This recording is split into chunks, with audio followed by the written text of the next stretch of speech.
1 பேதுரு 2:9.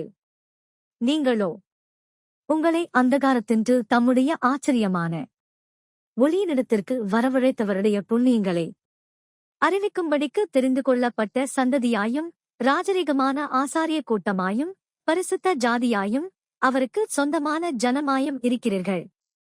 இந்த வசனத்தின் முக்கிய விளக்கங்கள்: அந்தகாரத்தின்று ஒளிக்கு, பாவம், அறியாமை மற்றும் மரணம் நிறைந்த இருளான வாழ்க்கையிலிருந்து கடவுளுடைய நித்திய ஜீவன், நீதி மற்றும் சத்தியம் நிறைந்த ஒளிக்கு மாற்றப்பட்டுள்ளதை குறிக்கிறது.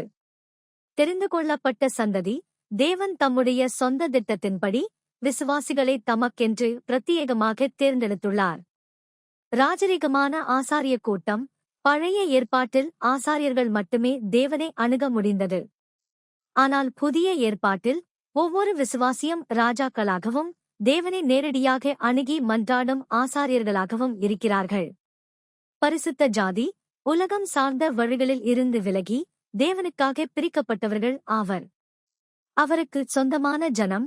முழு உலகமும் கடவுளுடையது என்றாலும் விசுவாசிகள் அவருடைய தனிப்பட்ட உடைமையாகவும் குடும்பமாகவும் மதிக்கப்படுகிறார்கள்.